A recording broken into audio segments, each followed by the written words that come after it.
Okay, well, welcome everybody. We are in a valley here in the Yorkshire Dales, getting ready to start a painting. We are not going to start the actual painting for a few minutes here, but this is the source. I'm going to step out of the way a tiny bit so you can see it. You're going to be painting along with a video with me. We're going to have that picture-in-picture so you can see it and watch the light change and the wind blow and everything with me here. So we are starting in just about, I think, 3 minutes here. Yeah, 3 minutes. I'll start the painting in 3 minutes. Thank you for being here. This is really exciting. This is the first ever outdoors painting demonstration I've given live for, well, streamed online so that people can join. So it's pretty exciting. There's maybe they'll wander on camera. There's just off camera over here, we've got a Swaledale ewe eating. Yeah, let them see that. There you go. They're all over up in here, which is pretty cool for me. As you know, I like these critters. This morning, there were a couple of sheepdogs moving, a whole lot of them down a hillside, so it's been a good place to spend the day.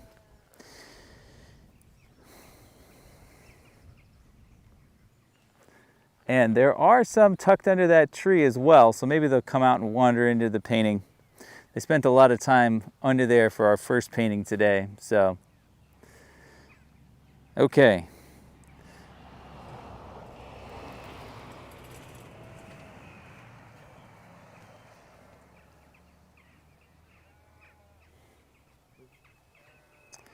We are starting, if you've just joined, we are live on YouTube right now. I'm just about to start painting. So thank you for coming. It's good to have you here. And I'm going to make all of the important announcements in just a second. So I've got to hold off on that till the top of the hour so I don't say anything important and somebody who's very punctual miss it. So this is the part where I just say, welcome aboard. It's good to have you here. We're going to start a plein air demonstration in just a second. We've been out in it all day. It was very cold yesterday. We're getting rained on. And today it's the opposite. It's been sunny and rather warm. So, and a lot of people out seeing the sights. We've got a little road down here too.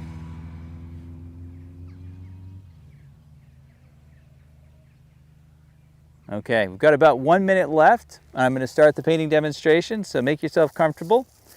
Good to have you aboard. I'm going to be painting on an 8x10 panel. So if you want to paint along with me, that's what we're going to do. And this is going to be our view right here. This old, well, very old tree with a very old stone wall. Really iconic of this area, these beautiful stone walls that just ring every pasture.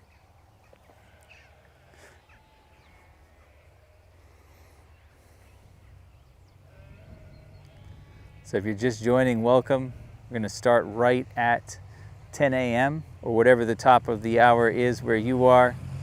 Thanks for being here.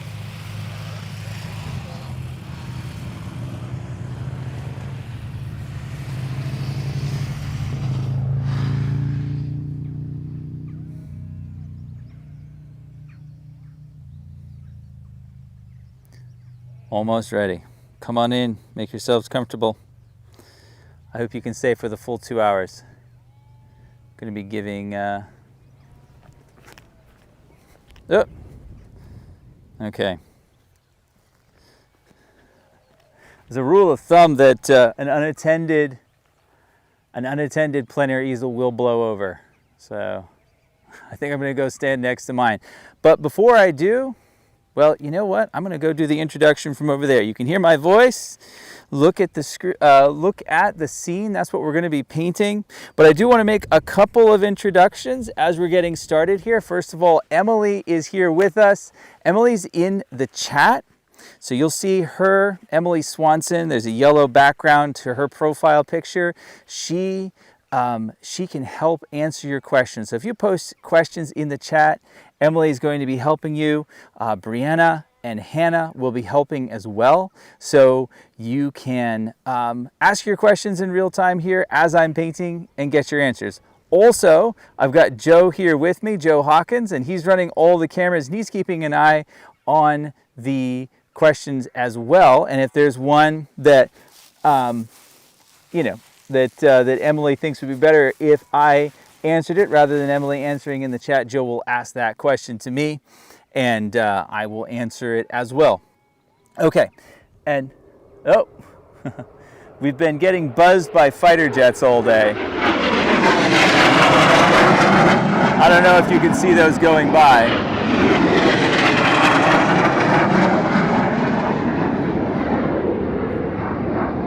Wait for the noise. This is a pretty big deal, as you all know. And to just celebrate, the RAF has been flying very, very low. That's like the fourth or fifth time they've come streaking past, so maybe they'll be back, but it's quiet enough now to keep going. Okay, so yes, here we are in Yorkshire. We are actually, if you like All Creatures Great and Small, we're near one of the locations where they filmed that show. And I'm going to be tackling this scene that's right in front of us. I'm going to be painting it in plein air. I'm just about to get started. I've got a white canvas here ready to go. It's an 8x10 panel, so it's just getting through with introductions. There are a lot of people helping answer questions, and that's what I wanted you to know. Also, I want you to know that the whole project, what we're doing here, is filming a course, and the course is meant so that you can take the disparate parts of the painting process, like thumbnails and plein air sketches, and bring that all together to a finished studio painting. That's the course that we're working on.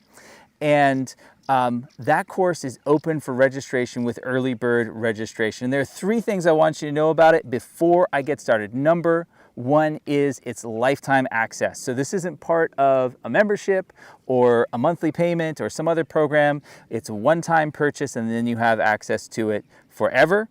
Yeah, that'd be good. And then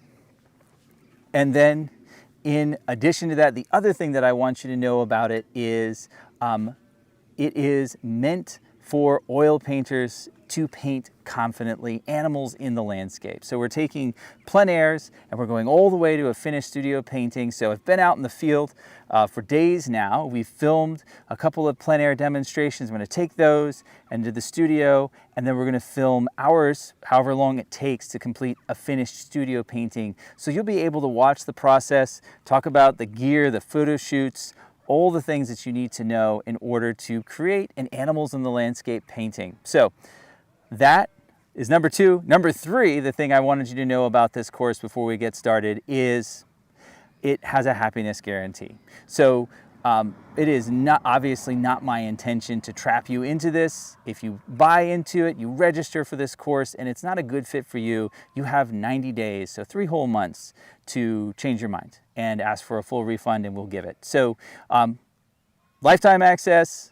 It's an oil painting class focused on animals in the landscape, specifically the Yorkshire landscape, and there's a happiness guarantee. Okay, with that, and the link for the registration, Emily, if you could throw that in the comments so people can click on it. That link is the only place where you're going to be able to find registration for this course, and as you see, when you click on it, it's priced really well right now. So I'd love to have you join, and that is all I need to say about the course for right now. I'm going to start painting. Okay, so first thing I have right here is a panel. This is a 8x10 ampersand panel. It's just a gesso panel. I'm going to take my big brush.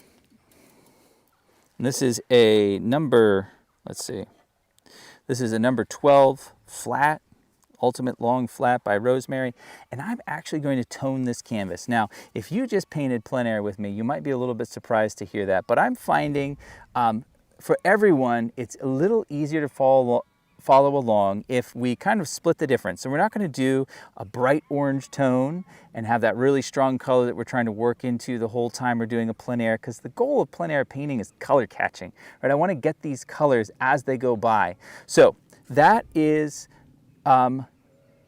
I don't want a really, really strong color tone. But I also have a little trouble, and I've noticed some people having trouble who are painting with me dealing with those little white spots that happen on a canvas when it isn't toned. That kind of can be a little bit jolting as well. So let's split the difference, and I'm going to be on the palette right now for a second, and I'm going to be mixing a Mineral Spirits, Transparent Earth Red, and just for fun, because this is a lot of fun, let's put some phthalo blue in here.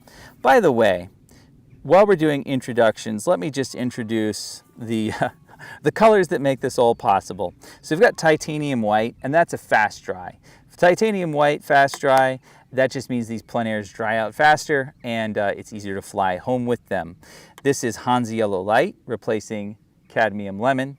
This is Hansa Yellow Deep, replacing Cadmium Yellow Deep. Permanent Orange, replacing Cadmium Orange. Naphthol Scarlet, replacing Cadmium Red Light. Alizarin Crimson Permanent. Ultramarine Violet. Ultramarine Blue. Phthalo Blue. Viridian.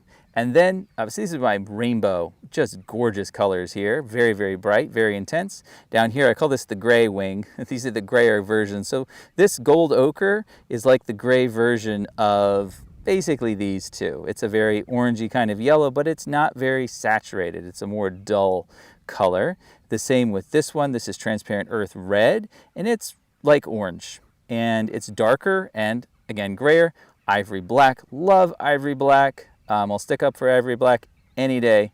It gets a lot of bad rap, but it's a wonderful blue. If you think of it as a blue, it's a very gray blue. So I have those colors as well. I'm going to be doing 2 color mixtures today so that you can follow along. The 2 colors I've mixed right now are Transparent Earth and Phthalo. Lots of Mineral Spirits. Just scrub that color out.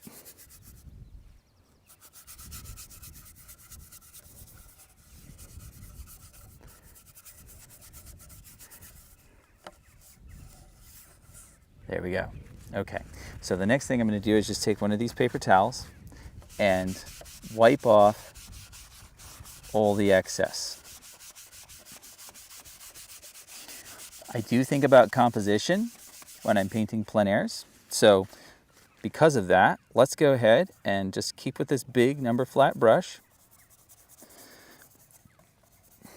and I'm going to run a third line here, and here, and here, and here. Okay, so this means we want the most interesting things to happen on these thirds or near them.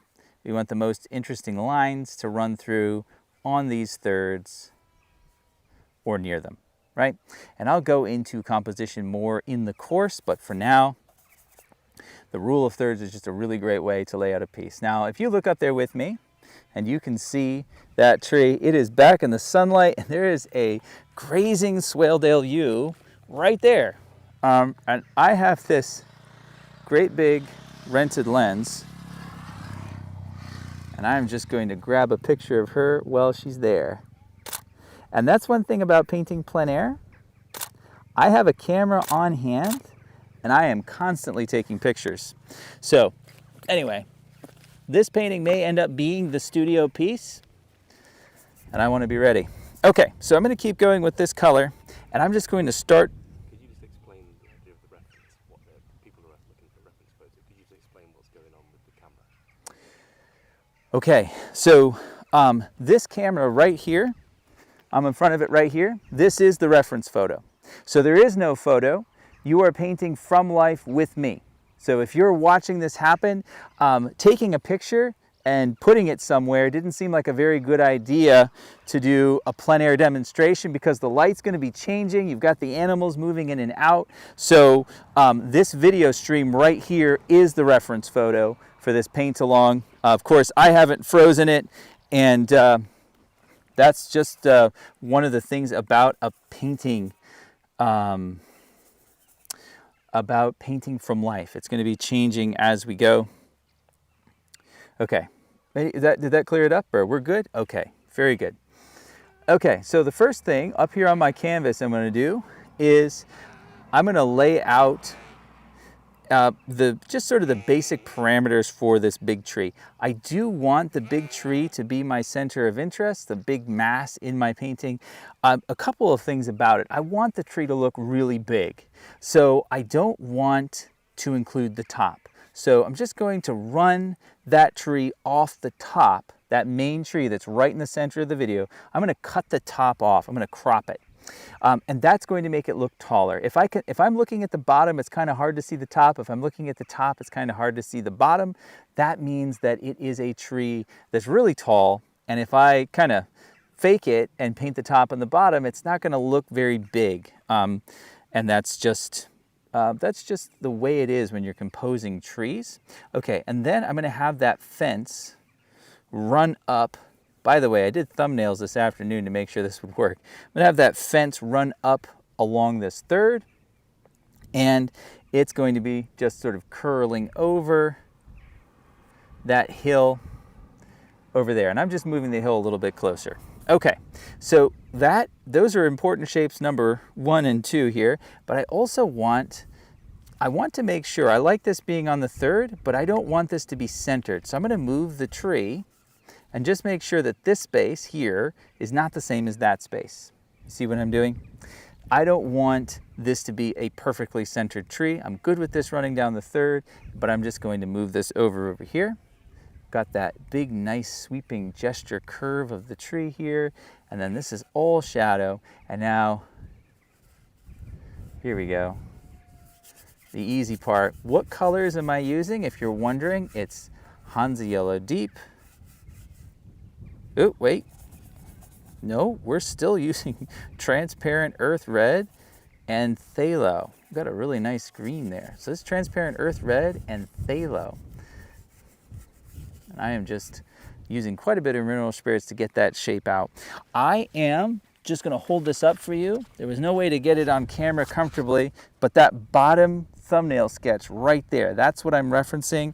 It's down below my easel, and I'm looking at it as much as I'm looking at the landscape, actually more. And so a couple more lines to paint and draw here. And I'm going to have this, let's see, it's a little bit too runny, so I'm just putting some more paint back in there. There's the hill, which I can see. I'm going to run it down in like that. Okay, so that's the design. And then out the other side, just going to run it in by this third, like that. There's a pretty tight valley happening in there. Okay, and then there's another tree that's farther back, but really nice and interesting. Right, okay, so there's some taller trees that are coming in down in here, and then that tree coming in, and then there's a pasture right back in here. So we can see a pasture in that space. Bring it in a little bit lower. There's a part that's high, a part that's low. Okay, and now you can see the composition coming together. That looks like a nose. Because I know like 100, maybe 1,000 people were thinking that right now. There's a forehead and a nose, there's the eye, there's the mouth. So we're gonna have to deal with that. Tree kind of looks, that's kind of true to the tree, but I'll play that down a little bit as we go. Okay, so also in here, I want to have, I'm just gonna use some of these darker plants as a lead into this composition.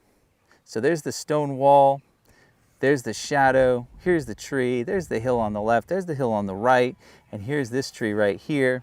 And then this is pretty open, pretty far back in there. Okay, so this is the first crude but really important part of painting, where I'm making sure that this composition works and fits on my canvas. And I'm happy with it as it is. And now I'm ready to go with a little bit more specific question and answer here. And I do want to make sure that I'm sharing this process as I go through.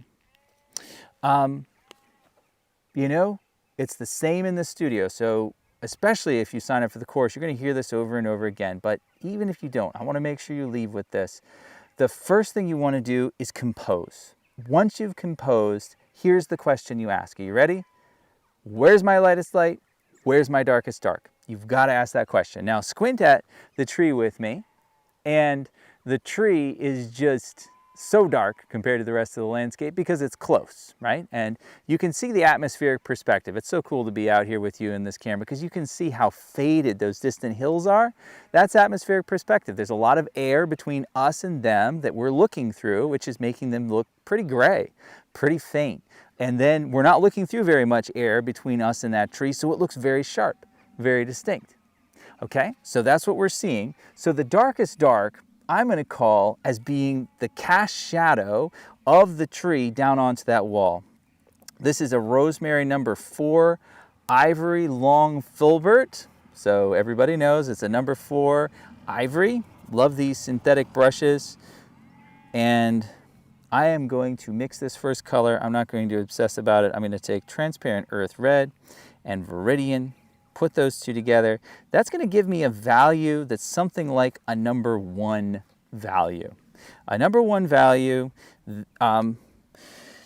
just so you know, is not pure black. All right, if we wanted to, we could go 1 step blacker and make that pure black. That's not what we're doing. It is kind of 1 step up from there. So value scale, that's going to be a number 1 just about. Transparent earth red and viridian, and here comes the first stroke that may live all the way through this painting. There we go. Let's try again. A little bit more transparent earth red. There's a reddish quality to that wall in that shadow. There we go. There's our darkest dark. Now, it's not going to get darker, I don't think, anywhere in this painting, right? Unless something crazy happens up there in the next couple hours. That is going to stay our darkest dark, which is important. We don't want to be chasing those things around or moving them around. Okay, what about our lightest light? Now, most of the time, I would say, no questions asked, it's going to be the sky. But I'm going to squint all the way down because there are some really bright fields, but no, it's the sky. I thought maybe not, but it's the sky. Okay, I'm seeing out there, the lightest light is the sky. Now, it's funny because I've been here painting for about 10 days now and seen so many different presentations of weather up here in the Dales. And today, I've got that gray, muggy sky that I know and love from my home state of Florida. You know, it's just how things get when the water's all full of moisture, and you know, it's going to be a mixture that's something like this. Let's take titanium, and I'm going to take red. There's a pinkish quality to the sky when it's really muggy like this. So I'm going to take the red, and I'm also going to take some of the phthalo. Okay, so follow along with me. These are 2 color mixtures so that you can. And we're going to be sharing this recording. Okay, here we go. So that's what I'm seeing up there. The sky, when I look straight up, the sky's pretty blue, but off behind that tree, the sky is not blue, okay? Might even be something grayer than that, but I'm going to start with this. And the value of this, it's not, okay, so here we go. This would help it make sense. This is a number 10 value. Couldn't be lighter. That's titanium white straight. You can see it's a step down from that. I'd call it a 9, maybe an 8, but somewhere in there, it's a step down. Okay, so I'm going to take that and just going to go ahead and put in that sky. Yeah, it's more gray than that. It's not quite that violet. So I've got to mix a new color, but that's going to be my lightest light. So I'm just going to roll with that as my lightest light. And now I have, even though I'm not in love with the color, I've got my lightest light and I've got my darkest dark. Now, when you're painting the landscape, when you're painting from life, when you're painting anything, value, value, value. Value is more important than color. If you're looking at your painting and you think something's wrong with your color, probably something's wrong with your value. And if you can hold on to that, it's going to get you out of a lot of trouble. That's just going to help you out as you go through. And that's why when I teach, I pay special attention to that. as a part of the course that we're painting, we're also going to, or the course that's being released here, it's coming up this summer. Early bird registration is open for that. If you want to put the link in the chat, Emily, so everybody can see that. We are going to include value scales numbered of the paintings created, so that when you're painting along, or even just wanting to understand what you're seeing, you can see all the values. And we do have our own value scale. That's printable. You can download it and print it as well. So just want you to know that you're not going to get left behind on that. Okay, so once the lightest light and darkest dark are in, it's time to start asking a new question, okay? And here's the new question. Are you ready? So first question, where's my lightest light? Where's my darkest dark? Second question, what's the easiest thing to see next? And you're just going to ask that one over and over and over until the whole painting is covered. And I'm actually going to pull my great big brush back out. I'm going to clean it off.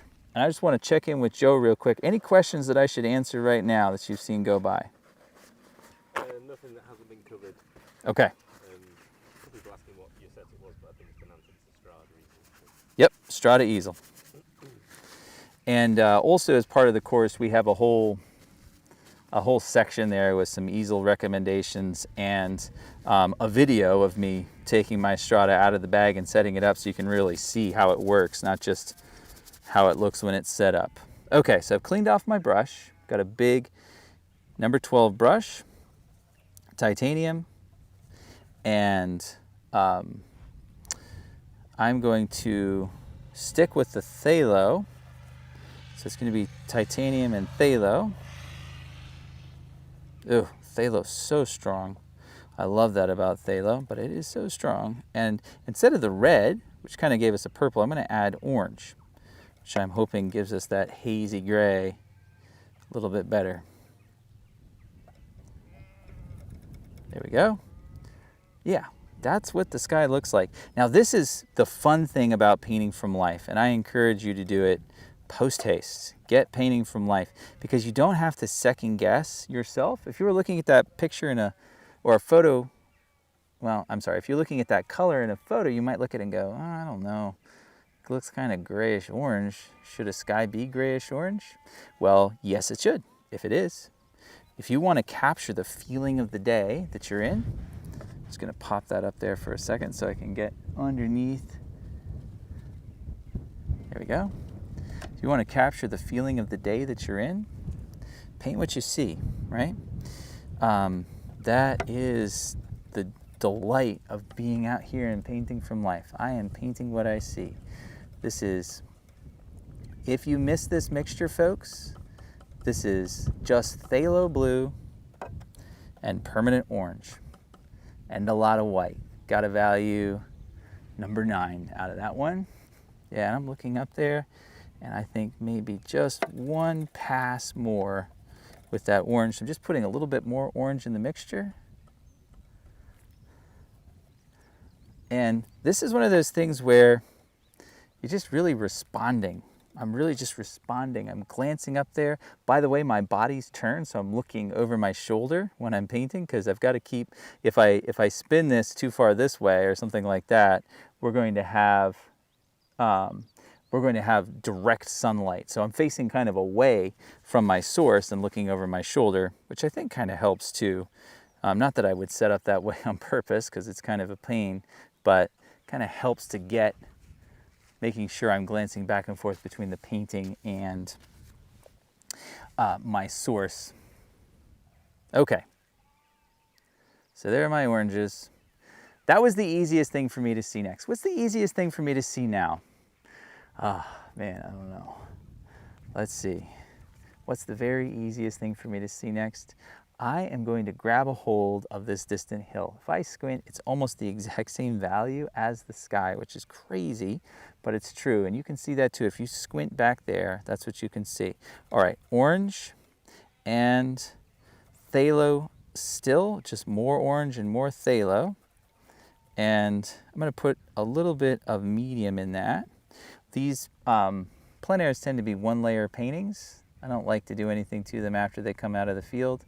So I'm just going to probably just not worry about mediums or anything like that. But typically you wouldn't want to put medium into the first layers of a painting because you want to work up to that. But again, that doesn't matter at all because I'm not going to be doing anything with this. This is going to be my negative, kind of like a photographer's negative. So the value, in case you're wanting to know here, I would put that right down, probably about a 6 value in there. And we're going to be a little bit more specific in the studio where we have our value scale, but in B, that's a pretty good guess for what that is. I'd say that's a 6, maybe a 7, might be a little bit lighter.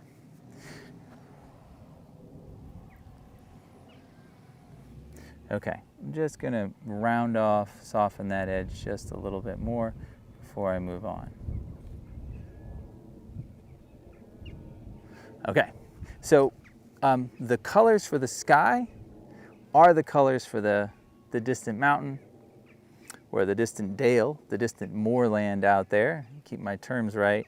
That is really nice when it works out like that because there's a nice harmony between the two. However, that blue stripe is bugging me a lot. So just going to play it down a little bit, then call it good. Okay, so we've got that. Now, what's the easiest thing to see next? What's the next easy thing to see? I'm gonna chip away and just bring that in a little bit more. Get that tree shape looking a little bit more like it should. And I'm going to put a lot more white and bring that back to a value number 9. And fix the edge of that tree as well. You start to get the distinct shape there. The thing about plein air painting is you want to be as direct as you can be. You don't want, well, you just want to be as direct as you can. You don't want to go back and fix things over and over again because there won't be time. So just starting to tidy up some of the drawing here. That was an easy thing to see. Okay, what's the easiest thing to see next? What's the next easy shape to see? As I'm asking that question, just want to make sure that I take a breath. We're good? Questions being answered? Perfect. All right.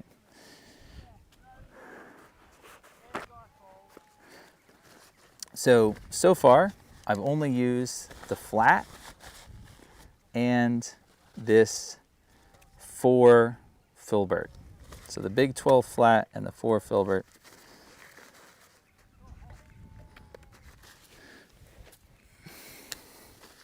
And I'm cleaning out the number 12 now because I'm gonna, okay. The next easy shape to see, I think for me, is going to be the greens of the trees. And I want to get them while they're here. I want to take, oh, I said that, just as I said that, the light changed. Can you see that up there? I think it'll be back in a second though, so don't despair. Taking Viridian and Gold Ochre. That's a little bit too saturated. It's a little too bright a green for what I'm seeing up there. So I'm actually going to switch back to Ultramarine Blue and Gold Ochre. Ultramarine Blue and Gold Ochre. If you haven't noticed, I want to make sure that you do. I use 2 color mixtures when I'm doing demonstrations like this one. So for all the course that we're filming for right now, both in the field and in the studio, I'm going to be using 2 color mixtures so that you can paint along. I'm going to try to name these values too. That's a value, I think that's somewhere right around a 4, maybe a 3. Pretty dark that tree is, but pretty nice and green as well. You can see that edge. Now, why would I do that right now? Why is that the choice? It's because it was the easiest thing for me to see next. I am processing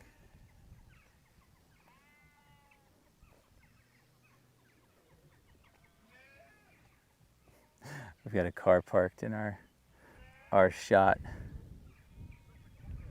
It's a very popular spot, which is kind of funny because it's way, way out. And between the fighter jets and the caravans, it's been pretty interesting. But anyway, so what's the easiest thing to see next? I am sculpting the form. I'm trying to think of this thing as like a big apple or something like that, big green apple. And just the light's coming from up in the right, and the shadows are going to be cast more on this side. But those lights, I think, were the easiest thing for me to see next. I'm going to back up and look at it from a distance. Yeah, that's coming together like it should. All right, I'm going to stick with this big brush for a second. And the easiest thing for me to see next, now that I have the light and I have the shadow here, it's easy for me to see that there are darks within the tree that are lighter than this and, of course, darker than that. That's why you want to start with your lightest light and darkest dark. It's really easy. And by easy, I mean straightforward, right? By easy, I mean all you have to do is keep looking back to what you've already established before you make the next decision. It's kind of like learning anything in life. You go based on what you already know into the unknown. So as I go into the unknown here, I'm basing it on the shadows in the tree and the shadow that I put in there. When you're painting shadows plein air, you have to paint them pretty quickly. This is going to change in the next couple of hours, right? So that's part of it. All right, I've got sorry about that, phthalo blue here. Phthalo blue, and I'm going to put some gold ochre in there. Gold ochre and phthalo blue. And get that really a little less yellow, more blue-green in there. And my number 12 brush, here we go. I'm just going to put in a little stroke for the shadow there. Needs more ochre in it. So now that I've got that first comparison stroke in there, and what value is it? If you're asking that question, you're sharp. So thanks for asking the question. Value that I see right there is going to be like a number 2 value. It's not black. It's not, okay, I'm putting some white in here too. So it's going to be hovering right around the number 2, number 3 value. But pretty nice green coming out of the sun. So it's not all bleached by the sun where it's turning yellow. And there's the roundness on that first limb. I'm just jiggling my brush back and forth like that, kind of like a big piece of charcoal brick, using the corner of it. This is one of the reasons why I wanted you to come be with me live for a plein air painting. Do you guys feel this is a little different than the usual demonstration? Yeah, because we're really here. We're blowing in the wind. This is, I know this is fleeting. So there's a little bit more economy of means. It's a little bit more direct. It's not quite as sort of a sneak attack as some of my paintings are when I can put them together in the studio and really fuss over everything. This is forcing brevity. So I'm just got that same color. You can see how I'm building the form in that tree, right? Now, one thing you're not seeing me do, and I wish you were here to see my face, I am squinting, squinting, squinting, because I don't want to accidentally start running everything together. I want to make sure I keep the shadows distinct, and I'm looking for the spots where I can see them, like right here. There's a stronger shadow, there's a stroke to represent it, and then we'll kind of fade it out a little bit there into the greens. There we go. And then, yeah, there's a really, okay, so yeah, so this is the shadow that's cast by the tree. Not all of it's on the fence, some of it's on the foliage, and then I've got sort of a chunk here where you can see this is in the light, and then we've got a bough coming out into the light here, and then they're going in and through there, and then all those shadows are showing the separate parts. Now, that was pretty easy to see. I hope that makes sense. It's easy to see, meaning it was pretty clear what should happen right there. And having that tree kind of painted in more, now I'm in a better spot to start looking at some of the other things that are happening in there. Because the goal isn't to then say, okay, I'm going to finish the tree and then I'll paint the rest. The goal, especially when you're plein air painting, is to keep going and to paint the whole thing. We're still in block in stage, and it's okay if plein air stay in block in stage, because these valuables, especially when I bring it back into the studio to make or to use as a source for a finished painting, they'll be so valuable to me, even if we got chased off right here, right? This is as far as we could go. Just having the sky, the hill, and the tree would be very, very good to have. And that's what I'm going to show you in the course. So I don't know if you've seen that link yet. I know the feed is kind of rolling by. I mean, if you could pop that link in the chat so people have it. We're doing a course that's going to cover from thumbnails to plein air sketches to a finished studio, photo shoots, all the gear used, lifetime access, happiness guarantee. You're going to see all of that there at the link. So go ahead and click on that. We've got early bird sign up open as of this demonstration. Okay, and let me take a couple of questions here too. Got one from Martin. He says, TJ, do you shift your values a bit lighter when outside so your painting doesn't look dark inside? Are you keeping that in mind at all times? That's a good question, Martin. So what I'm doing is making sure that my panel isn't in the direct sunlight.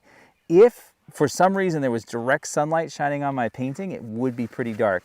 But I'm painting sunlight and I've got my panel against the light. So no, I am not compensating for the sunlight at all. I'm just painting the values and colors as I see them. Another one, which I think we can maybe touch on our session this morning. How long do you plan time-wise for plein air session painting before light changes? So yesterday, we spent about 4 hours. I spent about 4 hours painting a demonstration that's going to be part of the course, and we recorded that. This morning, I spent 50 minutes painting a demonstration until the light just completely changed. So it really depends on what you're working with for lighting conditions. Some light goes very quickly, some light stays for a long time, and you really just have to be ready for anything. But it's good to be able to paint a nice little painting in 30 minutes, 45 minutes. Just take some practice. And when you do that, you're just looking for the big shapes and values. You're not trying to think about, painting the rocks in the stone wall. But yes, but then if you have hours because the light's all overcast and very consistent, take it. It really depends on the lighting. Today, I think we're going to be okay for quite a while. It's pretty consistent light right now, but you can see the cloud shadows rolling through. Do you ever change your initial idea as the lighting changes? For example, the different parts of the scene get lit or into shadow. Would you ever change your value structure? Yeah, so that's called chasing the light, and you just have to chase the light very perceptively. So you don't want to just mindlessly follow it, but if something happened where, this whole tree was cast in shadow and there was glowing light behind it, and I was like, oh wow, that's amazing, and I could kind of plop that in, sure.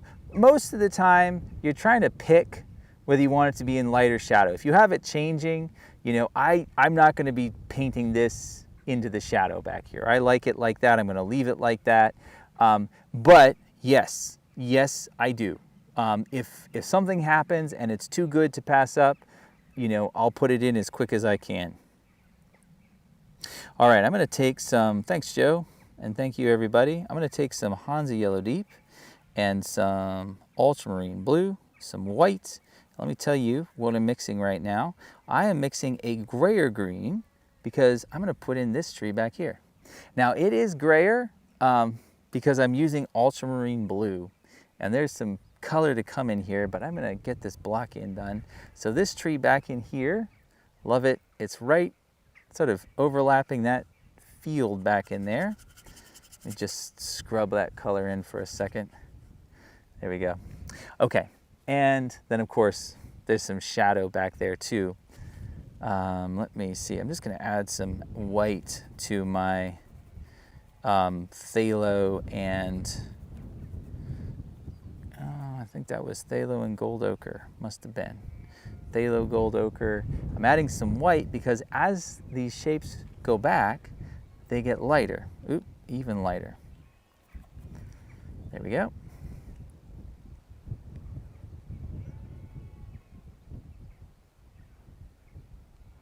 Working it into the greens that are here already. You know, looking at these values, they're kind of hovering right underneath the midtones. They're kind of like a 5 and a 4. They're not super dark, but they're not light either. And that's important because they've got to look like they're going back. Now, if I look up there, this just looks too colorful, which is nice. That color is nice, but it needs to be a little grayer if it's going to be honest. And honest is more important to me in the field. I'll push it if I want in the studio. Fair game in the studio, but I want to try and capture reality out here. So I'm going to take gold ochre, ultramarine, and white.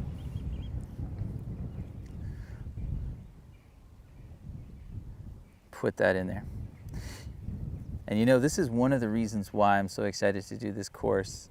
I've just never been able to show the plein air part of the process, right? You've always just had to take my word for it. In this course that I'm teaching here, I'm able to show you both. I'm able to show you in the field, and then we're going to take it all in the studio and do a finished 16 by 20. So not a little painting either, in the studio, so you can see the whole thing come together. Yeah, that's the ultramarine blue gold ochre. It's grayer, and that made it more accurate. And then in the studio, we may choose to push that back and make it really colorful again. It'll be our decision to make. All right, these leaves are bent over in the sunlight, which is kind of cool. Say viridian and gold ochre and white. There's this sort of just white happening. Ooh, a little bit more gold ochre, actually.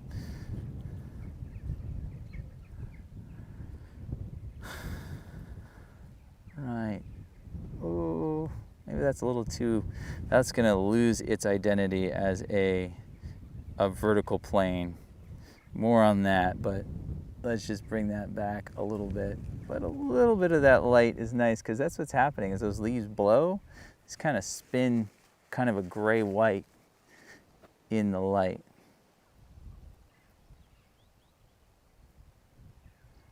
Okay, there's that distant tree. Now, I'm just going to grab, pretty sure this was phthalo and well, let's just mix it again. I'm saying Hansa yellow and phthalo, and we're going to get a pretty blue color. And I'm just going to put that in here. So we've got the sky shining on that. Okay, what's the easiest thing to see next? Well, now I'd say it's these distant trees back in here. And they really are, back to the first mixture that we toned with, very transparent earth red. They're very warm back there in the haze. Green is elusive in that it fades a lot. So this is going to be pretty green. Back here, we're going to put that in, and you know, the color on the palette, I mean, it's a gray, but it looks green because that's what green looks like in the distance. When you're painting from life, you can see that sort of thing.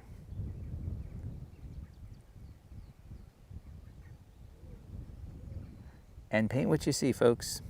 You know, don't try to interpret the landscape too much out here. Just enjoy it. You can almost get sort of drawn out of yourself, which is a wonderful feeling when you're painting and you're just with it. You're just looking and painting.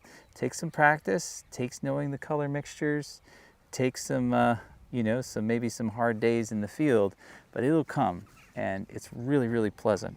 Okay, there's just a little tiny wedge of a field that I can see. It's breaking this apart right in there. I'm gonna make it a little bit lighter, maybe a little bit browner, right there. Using my ivory number 4 again, by the way. And then got these fields going back as well back in there. Okay, the easiest thing to see next, you see these shapes are just falling into place. I am looking up there, and I think the easiest thing for me to see next really is this green over here. So that's going to be a good green. I'm going to clean off my palette a little bit. It's important to stick with these two color mixtures so you can see what's going on. Okay, just scraping that down. I don't know what all those were anyway. I forget pretty quickly. I don't really worry about remembering color. You just keep trying to match the landscape. You don't have to match your painting. Just use the landscape instead. Okay, and I want to paint that green right back in there. It's a pretty gray green. So there are a couple of shots at that gray green. I'm going to take the orange, and I'm going to take the Viridian, and I'm going to add them together. And I think that could be a little too cool, but I think that's going to be a good start. Viridian and permanent orange make a pretty gray green. See that? Added a lot of white to that as well. So I can come in here. Yeah, that's awful close.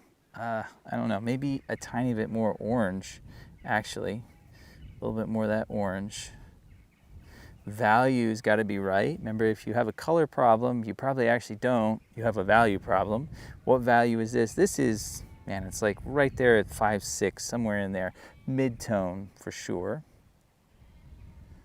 And you see, there's that hill back there.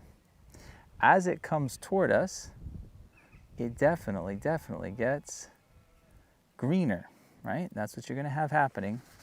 So as it comes toward us and we're looking through less air, it's going to get greener. Let's switch mixtures here. Let's stick with the Viridian and go just a step back to Hansa Yellow Deep. Hansa Yellow Deep. And you can see that's much greener. Let's just blend it together. It's kind of what I'm seeing happening up there. There's some fields that are a little bit more orangey. There we go. So there's that field coming forward. The value didn't really change very much. Okay, what's the easiest thing to see next? Should I just dive into these trees? No, I don't think so. I don't think that's the easiest thing to see. What about that stone wall? That's pretty easy to see right now. I'm gonna take white, transparent earth red, and ultramarine blue, just a dab. And I am going to go over that shape right there. If I squint, well, it's very light, almost as light as the sky, but not quite. So it's got to be pretty light there. Something like that right there.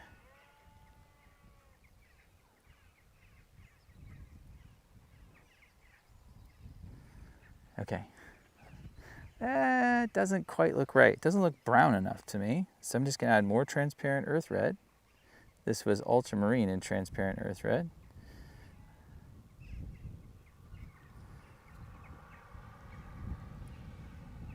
There, that's looking better. You know, it wasn't so much the color. It was that, but it was more the value. That value was just too light. I'm comparing it to the tree down here. Soften that edge a little bit, that'll help too. Okay, so what are the easiest shapes to see next? Well, I think now we're looking at the greens of the grass in front of the tree, and then we're gonna pivot. We're really gonna have a lot of time to do this. I like 8x10s and smaller in the field because there's just time, which is nice. There's time to paint all this stuff. All right. Meaning, if you're trying to paint like a 16x20 or 20x30 or whatever, you just run out of time really fast. Okay, so I'm gonna get these greens, and then these greens, and then the blocking will be done. So let's stick with the block in here. Any questions before I press on? There was one about the sheep, which I might just come stand closer to you, or if you can come towards me, I'll shout a bit as well. Do you use this time to plan loosely nice angles and relationships with the sheep as you see them, and then go detail from the material you gather here? Yeah, good question. So one thing I'm keeping an eye on is what the sheep are actually doing in the landscape, which is really important to me because I don't want to paint fake looking paintings. How they are grazing and moving through the specific places. I'm taking pictures with a really long zoom lens, so I'm getting detailed shots. The sheep would be down in here, right? So I know where they would go. In the painting demonstration that I did this morning for the course, I actually did do a few color swatches to make sure that I would know what color the sheep was. And so if one does really present itself, I will. I'll put probably in a couple of color swatches. Good question. Okay, so I'm going to press on here with, now we have lost our light a little bit, just the clouds are coming and going, but I know just based on what I was looking at there that probably gold ochre and Prussian, or phthalo blue, excuse me. Phthalo is such a strong color, so I'm just going to do gold ochre and white, some white with that too. I think that's going to get me a long way toward the correct color. More important than the color is the value. Yeah, I just got to give it a second. We are in shadow this very minute, and I really can't tell. I don't want to paint it in shadow. I want to paint it in the light.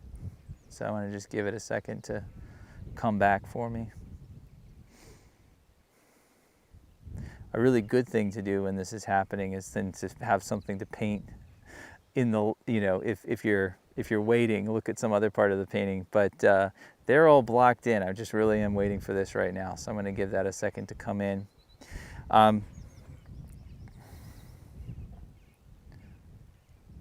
Now, it's almost here. I feel like I'm in the sunlight, so it's about to be. Yeah, all right. And I can just sort of look over my shoulder and see it too. I think that green is pretty close.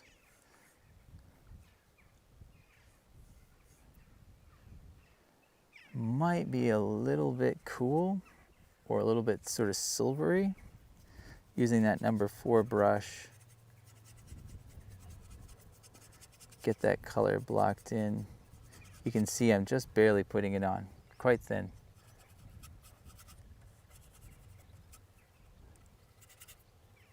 And then I can really just go much more colorful here in a second when the sunlight comes back. Which I'm confident it will, because it's just everywhere. I'm just right in the middle of a cloud shadow. So.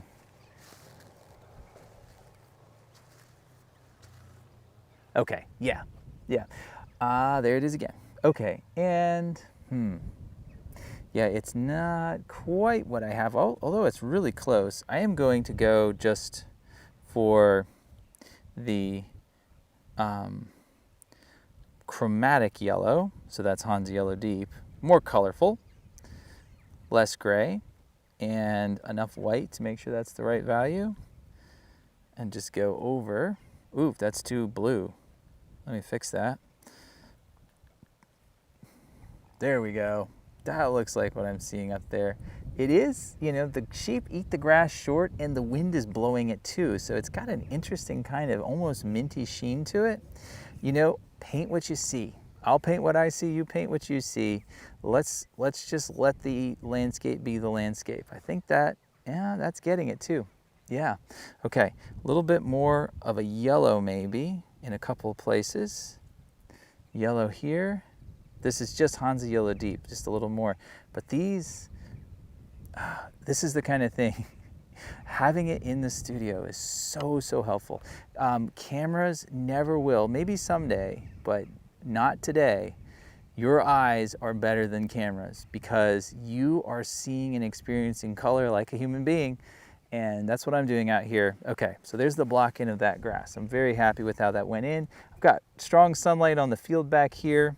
I have that gold ochre and This was gold ochre and viridian, but I'm just pushing more towards that gold ochre because it's taller grass that's not been eaten down by the sheep, so it just looks different. It's gone to seed, I think.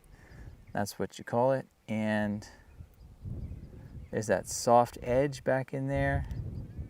Let me make it a little bit lighter. It's a really beautiful field back there. Yeah, a little gold, a little bit more gold. There we go.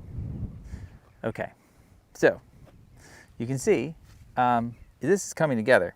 Question, what's the easiest thing to see next? That's the question you want to be asking. What's the easiest thing to see next? Not what's the hardest. And the only caveat there, you've seen me doing this already, I haven't said it out loud, is, you know, sometimes you have to wait for the light. Sometimes if the light comes back, you have to jump on it, right? So, you know, when the light came back here, I wasn't going to wait around trying to think of something else to do. Put that right in. Now we have the field going back there. And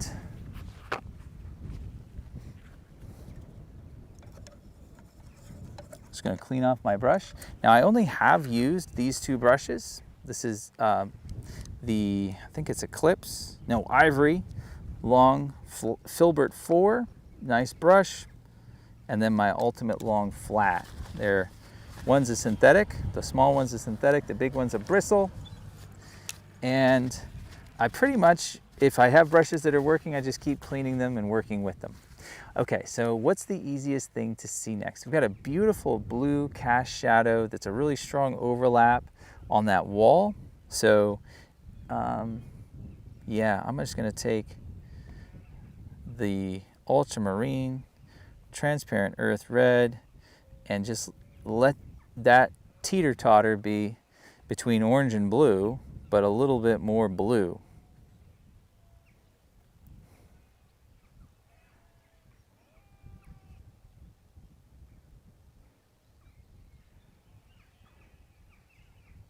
If you're joining and we haven't met before, I'm TJ Cunningham. I've been painting plein air for a long time, and I am really thrilled to be able to share this process with you for the first time. So I've never painted for an audience on a live stream outside before, so really grateful to be here with you. And this is all part of a course that we're putting together that's going to be taking plein airs, photographs, and taking it all indoors to a finished studio piece. And it's going to include all of that. So it's going to be very complete. That's what it's intended to be. And so if you like plein air painting, or you like the idea of plein air painting, and you want to just be confident about how to use it in your studio work, this is the course for you. One other thing, you can see the light changing, the leaves moving. You can see that on the source. During the recording of this course, what we're doing is we're setting up cameras and actually recording the landscape. And now here's the cool thing. You will be in Yorkshire with me in this course, but the videos are not necessarily. So we do have videos for the things that I'm painting, but we also have videos of other landscapes along the way so that you can pick your own and paint those. Really want to make it as immersive here for you as possible. Okay, there's that blue shadow on the wall, and I'm just going to come back in right here, and there's that red brown. So I'm just going to take that same mixture and just push it whiter and browner.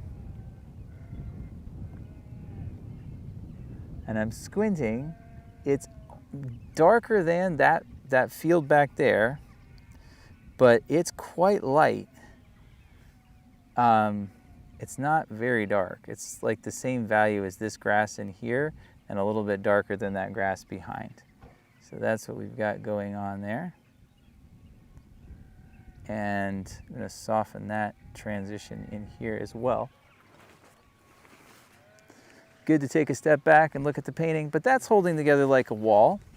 Now, what's the easiest thing to see next? That's the question to ask, right? And so I can see a wall kind of coming up here, and then another one kind of zigzagging back that way, right like that. Okay. And there's some darker trees in there. Let's do phthalo and gold ochre and white. More white, more gold ochre. Kind of a balancing act with these sometimes. But these greens back in here, above that fence, and actually above that field, but I'm just gonna let that be like that. You can see those trees back in there. One more little shape, that very, very glowing field, and I like it like it is. I don't want to move it or change it. It's yellow, viridian, or gold ochre, viridian, and white. That grass field that's gone to seed. Gonna soften the edge there. And it's gonna bring a little of that back over here as well. Okay, so let me talk to you for a second about the rule of thirds, because everything's covered up now. But you see how this is coming down on a third, this is going over on a third, the third intersection would be right about there. That's where your eye is going because of that really strong contrast. Even this hill, it's coming in at about a third there. So that's how you set up these compositions. It works really well. And I've lost my light again. If you're looking at the source, you can see the sunlight has swept back to those hills in the distance. And I don't really have it so much right here. So what I'm gonna do, I'm just gonna soften an edge. And I want to introduce the next thing, because we're on to the next thing now, everybody. It's this way in studio painting, it's this way in plein air painting. It's how I get from beginning to end in any painting, and here it is. I'm now going to stop asking, what's the easiest thing to see next? And I'm going to start asking the question, what bothers me most? That's the question I want to start asking right now. What bothers me most? Because if I start asking and answering that question, what bothers me most, I'm going to be able to pick out the things that need to change most, things that need to be fixed most, things that need to be included most, because brevity is the name of the game, all right? I've been painting for an hour, and this would actually work, right? If I had to leave here, that would be okay. But there's time. We have a whole hour more, hopefully. There's time to do a lot more painting. I don't want to just sort of meander and chase shadows and kind of waste my time. I wanted this to be a very direct, solid, helpful 60 minutes coming. And so I'm going to be asking the question, what bothers me most, and fixing it.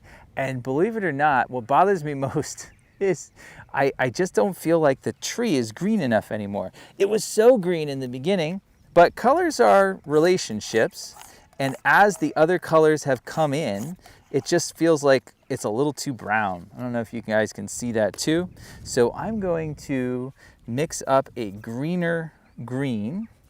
I don't remember how I got that first one. I think maybe it was orange, but I'm going to take phthalo, gold ochre, and white. More gold ochre. And here we just want to match the value that's already there, which I think is, it's pretty dark, right? We might want to go a little tiny bit lighter. Phthalo is very strong, so there has to be a lot of gold ochre to balance it out. And here we go. I'm going to take that value, I would say number 3, number 4, right about there on that value scale. And it's too dark, so I'm just going to mix more white, more gold ochre, and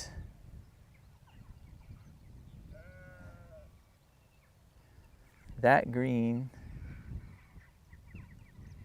not everywhere, but a little bit, that more green.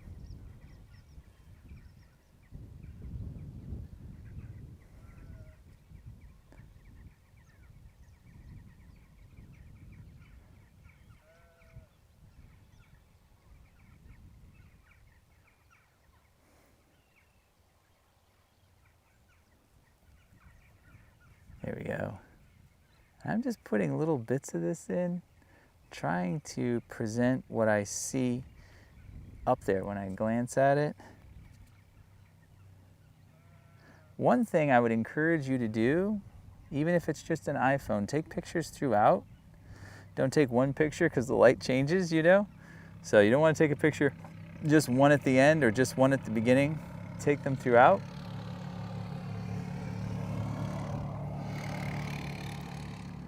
Kind of softly touching that green over.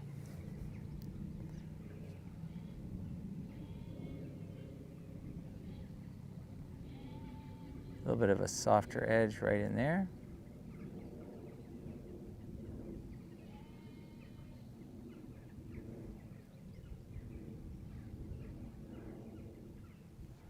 All right, that tree, I'm going to step back and make sure it's coming together like I want it to. That tree's looking better, right?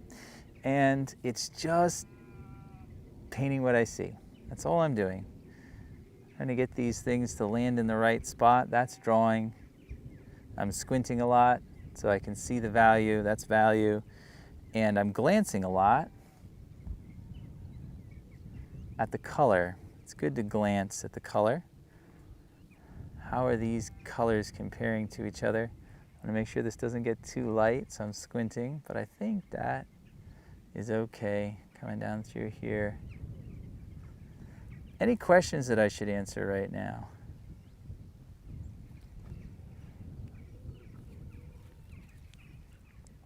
Got one coming up into the light up there. A lot of people are enjoying the sheep noises.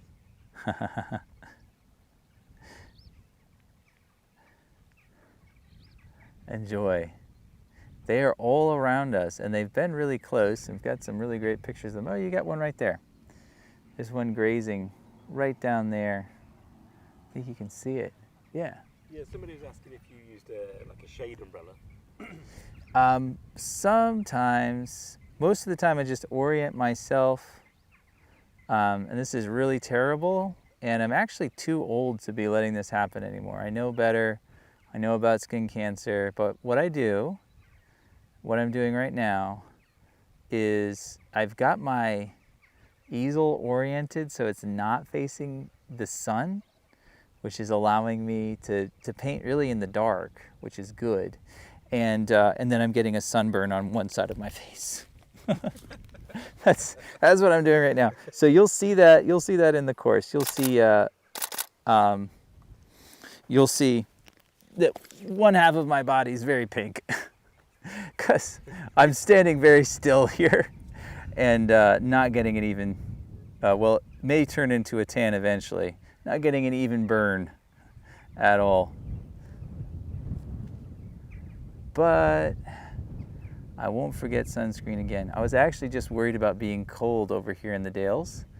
I checked the weather in sunny Florida, and I saw that when I was arriving, it was gonna be 40 degrees Fahrenheit. So that got my attention. I didn't think about the sunscreen thing. Okay, but look at that tree. That's much better. I love how that's coming along. The leaves are really rolling over in the wind right now. That's kind of tempting too.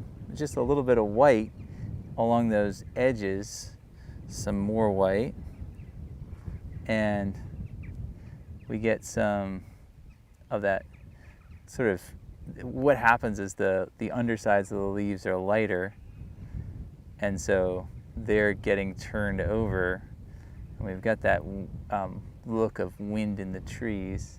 It's just a value, right? That's just what, you can't paint the wind, but you can paint a value. Okay, that's nice. Okay, so what's bothering me the most about this painting right now? Good question, right? Okay, oh wait, phthalo and gold ochre, and I'd like to just soften this edge. Now, a little bit about asking and answering the question, what bothers me the most. Make sure you're giving yourself an artistic answer. Don't just say, oh, well,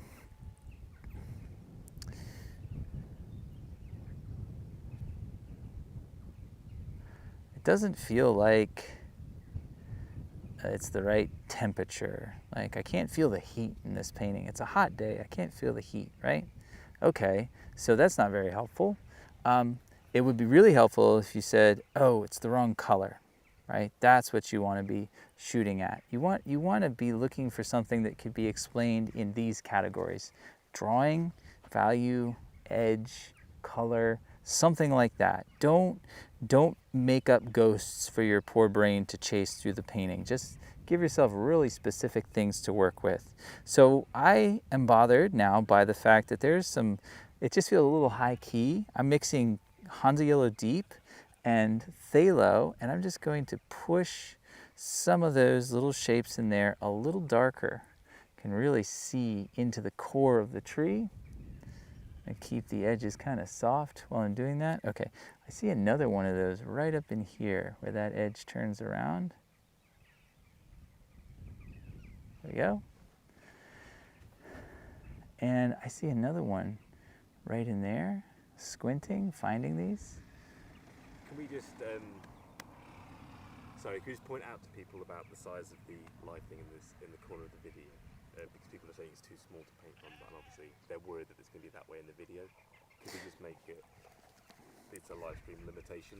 Yeah, so the source in the corner, just because of the way the live stream came together, because we're live right now, is a little small. And I apologize for that. That's the best we could do out here in the field. In the course, that's not going to be the case. So of course, with the course, there's going to be time to edit and really perfect all that thing, those sorts of things, so it works. So you'll be able to see very clearly what the demonstration is of. Unfortunately, getting that picture in a picture larger is not something we can do out here with the equipment that we have. But again, that won't be the case in the course. But we are broadcasting live from the Dales, so that's a pretty good achievement. Yes, yes, which includes satellite dishes and all manner of cords and drones and paraphernalia. We are quite a sight. And it's funny because I'm assuming from the gawking faces that are going by here, All Creatures Great and Small is filmed all over, including right behind us is one of the main locations for that show. So I would be stunned if we're not being mistaken for something to do with that Creatures show, as they call it around here. Actually, I think you just call it Creatures, right, Joe? Creatures, yeah. Yeah, you just call it Creatures. And so far, nobody over here has seen it. It's just us Americans. But it is every bit as beautiful over here and a little bit more, actually a lot more. So it's a pleasure to share it with you. I'm just softening edges. What bothered me the most is the edges. All right, so see those softer edges, and the tree feels less like concrete and more like leaves. That's good. That's something we want. I'm going to get a little bit of that over here as well. I can see just sort of a yellow. So I'm just brushing some gold ochre over that edge. There we go. Okay, so what's bothering me the very most about this painting right now? It's coming together. I'm happy with it. But what's bothering me the very most is the tree has no sky holes. So I'm cleaning my brush and I'm getting ready to start bringing in the place where you can see the light through the trees. Sky holes are, they show up in different places. There's going to be one so-called sky hole. You're not going to be seeing the sky. It's going to be a field. I'm just going to blur that together in preparation. There we go. We can start with that one. Sky holes are where you can see the light shining from behind the tree. I'm just going to soften this edge before I get to it. What bothers me the most is I can't see the light through the tree. Got to fix it. Okay.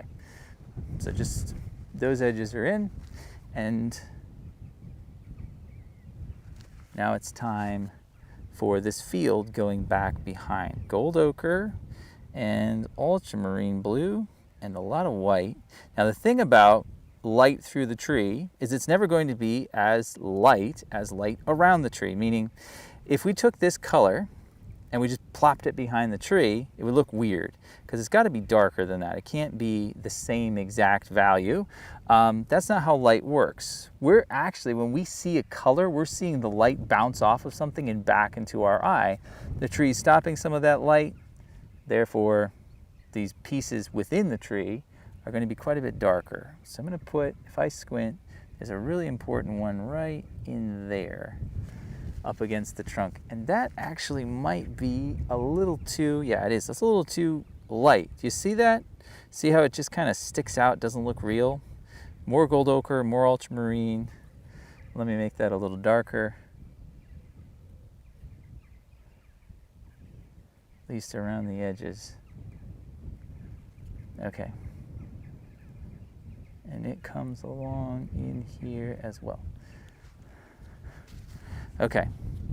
What if you get the drawing on your sky hole wrong? Is the painting ruined? Nope. Just bring the tree back around, which I needed to do right there. What bothered me the most is I can't see the light through the tree. So that's shapes and values. Got to put some shapes in there. Got to put some values in there. All right. Now I'm going to bring in, there's a lot of light shining through right through here. I'm going to see if I can get that with just a little bit of a dry brush drag through there. You can see a little bit more of that light. And then I'm going to take the dark and I'm going to put my brush on its side and just dab right over the top of it, trying to capture what I'm seeing. You know, there's a special quality that comes out in the speed of plein air painting, and it's often something that people worry about losing. So once you learn how to paint plein air, it can feel like, well, why would you ever try to do a studio painting? Because you just don't have that same energy. Well, you can get so much out of a studio painting, including energy, and I'm looking forward to showing that to you. But I do rely on these plein airs very, very, very much. They are very, very important to getting good studio work done. And again, that's one of the reasons I came over to England. I wanted to do this course with Joe and show you all exactly what I mean. This light comes over a little farther. And there, we've got that sunlight shining on there. The shadows are going to change a little bit, but we've got these brown plants that are growing up along the edge. I'm going to pop them in. Any questions that I should be answering right now, Joe? I've had a couple come in. So, and could you repeat a bit of it back, because people are struggling to hear me, which I apologise for. The stone walls have a great appeal and texture. If you wanted to give them more emphasis, especially in texture, how would you do that? Okay, so how would we put more texture in those stone walls? That's the question. Pretty much, yeah. I get closer to them. And also here in the field, I'm way more concerned about what value and color they are. In the studio, you know, whichever source we use, every single one of them, every single plein air study that I've done that we could potentially use for that final studio piece has a stone wall in it, and that's going to be where we're going to bring a lot more of the texture out in the studio as we have time. More here, my concern is making sure that I understand what they look like, because photographs of them aren't great. They look weird in contrast to the surrounding greens. So capturing that relationship is more vital. It's going to be texture and drawing, all sorts of really pulling every stop to make them look like stone in the studio.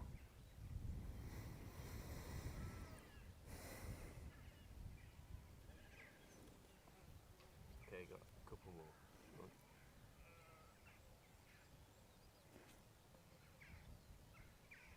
One is, can Tim talk about scouting locations and composition for the upcoming course? I'm really looking forward to learning more about the preparation process. Yeah, so scouting, just really driving to a place that looks good and walking around it a lot with a sketchbook. You know, there's a bridge here, there are tons of barns. there's a little red mailbox, tall hills, lots of stone walls, and what you do as a plein air painter, provided on, whether you have permission to or not, obviously you need to get permission, and we did, is try to go as many places as you can, look at it as from many angles as you can, and then look at it in different lights. So for the course, of course, we have this evening light, which is coming together nicely, but also we have morning light, which is very sunny and backlit, same tree, really different composition. So you really want to give yourself the opportunity to discover different compositions when you're scouting. That's a big part of it. And then, I got so excited about answering the first part of the question, I forgot the rest. Could you repeat that for me, Joe? But it was basically just can you talk a bit about scouting locations for the course, and that they're looking forward to learning more about the preparation process on the course. Yeah, and then another part of the preparation, as you have the opportunity, seeing it at different times of day, in different lights, is going to be great too. And we've had that here in the Dales, definitely. Different lighting conditions and different times of day. So I just brought those warms in there. Are there any more questions, Joe? There's one that's basically said the painting seems to be leaning toward the cool. Just wondering if it's part of your thinking process to start cool and warm it as you go along, or that you relate to all colours from the first stroke. I'm trying to get them just right from the first stroke. And it's funny, because it doesn't look cool to me. And that may just be my eye. But I am putting some of these more orangey colors in just now. But yeah, that may just be a difference in our eyes. But I am matching for all I'm worth here, which is really what I don't really have a strategy for layers in the field. I don't want one or need one. I'm going to think of it almost like, this is a gross analogy, but kind of like, oh man, well, I've already started, so now I have to go all the way through. I really liked sharks when I was a kid. And sharks, apparently, unless it was just for TV, do something called a feeding frenzy, where they just get really excited and they gobble up everything, right? So you don't want to be around them when they're like that. I remember that. But that's kind of what I'm doing, right? In a very composed way. I'm just getting the color as I see it. I'm not trying to do anything other than that. Okay, I'm going to take a step back. I'm going to ask the question again. What is bothering me the most about my painting now? And it's going to go back to sky holes, believe it or not. We got in some important sky holes down low, but I can see more, especially if I squint, I can see some really important ones up here in the sky. So that's where I'm going next. And as I get ready, I'm going to clean off my brush, which I do just by swirling it around in the mineral spirits and then using the paper towels to get them clean. I want to say a little bit more about the course, especially if you didn't hear at the beginning of the call. We are creating a course here in the Yorkshire Dales. This is only a preview of what we're doing, and I'm hoping it's a really good preview. This is how I teach, right? I really want it to be clear. I want it to make sense. I want you to be able to take these concepts and put them into your own paintings. For instance, the question we're asking right now is what bothers me the most? That's something that you can take with you and use in your own paintings right away to help discover what to do next in an oil painting. But this course is not just the process, if you will, starting an oil painting and finishing it. It's bringing together photographs, thumbnails, these plein air sketches all together into a studio painting that's going to be, upwards, probably right around 15 hours, maybe more, so that there's really a lot of time to show you the development of a finished studio painting that I'm going to compose. And it's not going to be any one place either. That's important to note. I'm going to be taking the inspiration and the colors, but combining that with the photos and really making a unique design here for that final piece. It is available in 2 tiers. If you click the link in the chat, Emily, if you could just put that link in the chat if you haven't already. It's available in 2 tiers. One of them is lifetime access to the video course and all of the lessons. And then there's a higher tier, which is limited in the number of people who can join just because of what it is. This is where I'm going to give 6 weeks of feedback. So you'll be going through these videos, going through the lessons, and then meeting with me once a week in a small group for me to look at your paintings and give you critiques, give you feedback along the way. So a great tempo, and if you want to make sure, well, that's just a great way to make sure you actually do the work in the course. Having that weekly meetup is a great sort of, I hate to make this sound too formal, but it's a great accountability so that there's a meeting coming and the dates for that are posted. There are only 60 spots and I know that some of them have already sold. So I'm not sure how many are left right now. I'll be checking that after the call, but 60 spots for the feedback tier, and then also lifetime access. That comes with lifetime access to the feedback, and meaning the feedback recordings, all of it's recorded, and of course the lessons as well. All right, I think that's what I wanted to say for now. I'm going to get back to painting the sky holes here. I'm going to remix. Oh, I forgot my big 3. I have no notes out here. I'm used to sitting in front of my computer monitor when I share this kind of information. So 3 things to know about the course. It is an oil painting course. We're going to go from thumbnail sketches, plein airs, to a finished studio painting. I want to show you every step. It's going to be animals in the Yorkshire Dales, specifically sheep, taking lots of pictures of them. We're going to be putting them into the landscapes in the studio. I want to show you how to do that.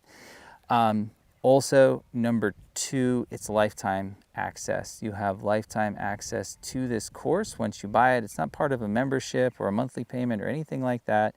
One time and it's yours for life. The other thing to know is there is a happiness guarantee.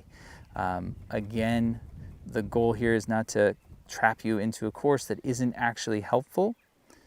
I want you to learn. If you're not, you have 90 days, 3 whole months to ask for a refund, which we'll just give you. So I wanted to give you plenty of time, make sure it's going to work for you. So if you're feeling uncomfortable, like, well, it sounds good, it looks like it could be good, but how can I know? I get that. There's this 90-day money-back guarantee. All you have to do is email me and I will click the refund button and get that money back to you. Okay, so the color I've mixed, phthalo and permanent orange. And this has got to be a lot darker than the sky because it's sky holes again. So I'm going to start off maybe even, well, all right, I'm just going to do this so you can see. But first I'm going to make sure it looks right. If I follow where the trunk would be and I go up, there's a really nice one right about there. I want to make sure you don't put a sky hole where a mountain would be. So right about there is actually perfect. Let me see, a little bit up, a little bit over, right there, boom. Okay, there's a sky hole. And that looks a little bit bright to me. I can't believe it. That just looks a little too light. So we've got to go down in value, farther down in value. So that was, I'd say like maybe a 5. I'm gonna go all the way down towards a 4. I mean, really quite dark. Let me try again. Okay, that looks a little bit more believable. Now look how dark it looks compared to the sky. Do you see that? Isn't that crazy? Okay, so that's what I'm talking about. If you want to make this light look like it's behind this tree, it's got to be dark, right? Has to be. And you can see, I mean, a lot darker. Midtones practically compared to, well, yeah, midtones exactly compared to those bright lights in the sky. Okay, I'm gonna bring a little bit more of that sky hole. I can see it up in here. And See how that just immediately brings the light through the tree? Okay, so now we're going to go down behind. Okay, this is the mountain. We got to make sure we make it even darker because it's going to look weird if we don't. I'm going to put some more phthalo, some more orange. Any questions? Yes, got a couple. Just come in. Somebody's asked, are those sheep wandering around unrestrained? They can only see stone walls. Yeah, so one of the cool things about being in the Dales, and it's hard to get used to, because if there were sheep wandering around in my backyard unrestrained, the coyotes would come out of those Floridian coyotes that I see quite frequently, would come out of the pines and eat them. There aren't any big predators here, so you don't have to keep as close an eye on your sheep. They are not completely unrestrained. The stone walls, yeah, we've got one coming right now. The stone walls are their boundaries, and the roads have cattle guards on them, but this is a public road. Cars are coming through here constantly, and the sheep are wandering all over it. It is a magical place to be, as you can imagine. We've got this is the noise they make when they're looking for their babies. So she's calling her lamb, which as soon as it hears her will come. I think is funny, but that sort of like squawk noise that she's making, she's looking for it.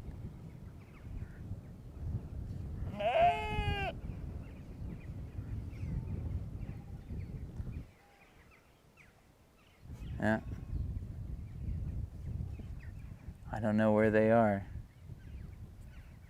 Well, you have to keep looking. All right, well, I'm going to put in these sky holes. I'm going to put in these sky holes that are really just, they're behind the tree. There's some nice openings. That's a little too dark, or a little too light, sorry. That's the name of the game. We've got to keep making these sky holes darker. Prussian and orange for all these so far. I am going to get a picture of her real quick because she's beautiful. She's right there. And most of the time, as soon as they figure out that you're not a threat, they stop paying attention to you and they won't do anything but eat. So she may end up in the foreground of this painting that I'm working on now.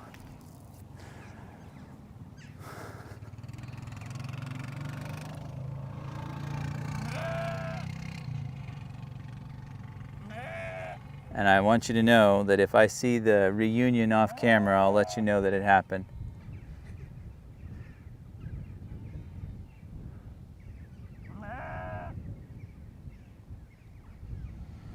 Okay, getting the sky, or the tree trunk comes up right here. I'm gonna paint that in. Go ahead with the question. So it was actually about the course. So if you could repeat it again for me. How much of the course focuses on animals versus the landscape? Would it still be suitable for me to, if I'm more interested in landscape painting? Yeah, so the animals are going to be, so this isn't going to be a sheep anatomy course or a sheep portraiture course. I'm going to be putting them in, but the principles that I'm going to be using, you could put your grandchildren into the painting, you could put your dog into the painting, or you could just leave the animals out. So even just looking at this composition that I've built right here, the animals are going to be an interesting accent in here, but they're not going to be, I would say, the main part of the painting. It's animals in the landscape, right? And so it really has to be focused on the wider landscape because that's going to be the challenge, is making the landscape look real and then making the integration of the animals into it look real. So hope that helps answer the question. For the demos, I'll be putting animals in, but this, I've painted foxes, I've painted birds, same concepts. It's not going to be a sheep anatomy class. Okay, good question. Any others?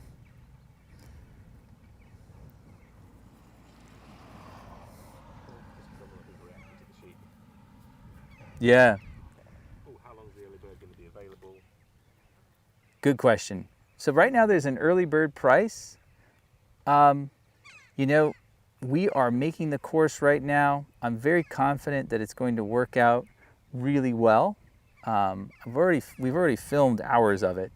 I'm excited for the way this is coming together. It's cool to be working. Joe Hawkins is he is also an artist, and Joe's helping with the chat right now, but he's the cameraman, the cinematographer. So he's putting this together.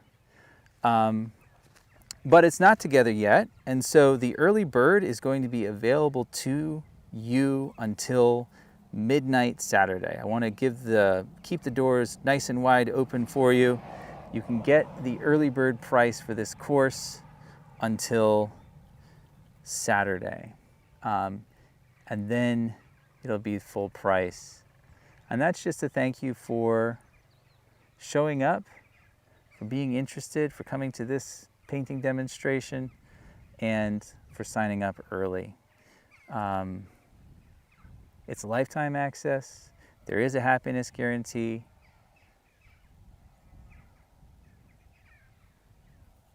And it is going to be a full course from the field to the studio. These darks, smaller shapes, I think that the painting needed them. When I back up, I feel the light through now, which I'm liking. And I'm gonna grab a liner. This is a liner or a rigger.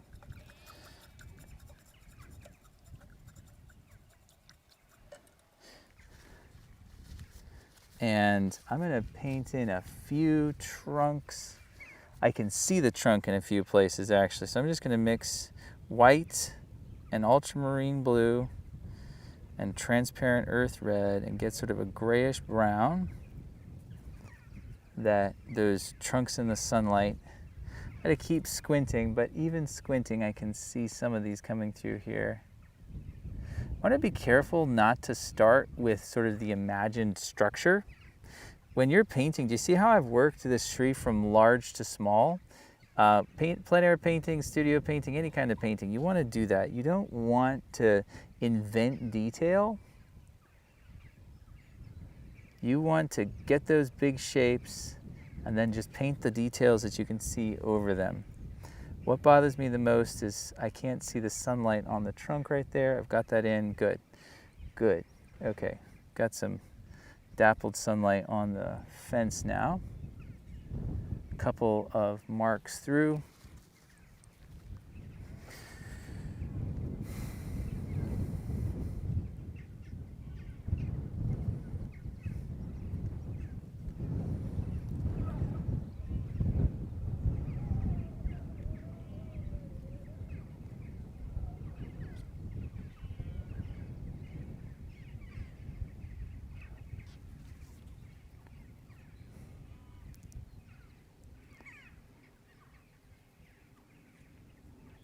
Transparent earth red, and I can just see some limbs coming out here.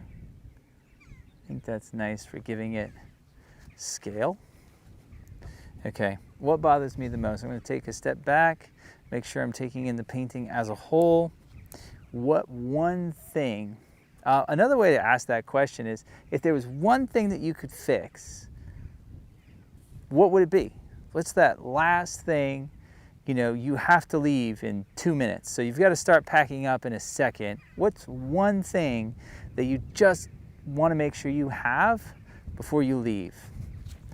I'm going to just simplify that a little bit. That feels like it's got a little busy. So I'm just pushing the paint together. Okay, I'm glad that happened. And it also has this sort of rolling over leaves and the summer breeze here. There is a breeze, it's very nice. Gold ochre, you can see the breeze, okay, because you're watching this on a video. You can see that breeze moving. The light has changed from the beginning till now. It's definitely getting a little bit more golden as we head on into the evening. Anything could have happened today. I'm so thankful for the sunlight. I'm thankful that you guys came too. Thanks for being here with us. and just getting some of those lights in there. Viridian and gold ochre. That's some more sort of white right in there.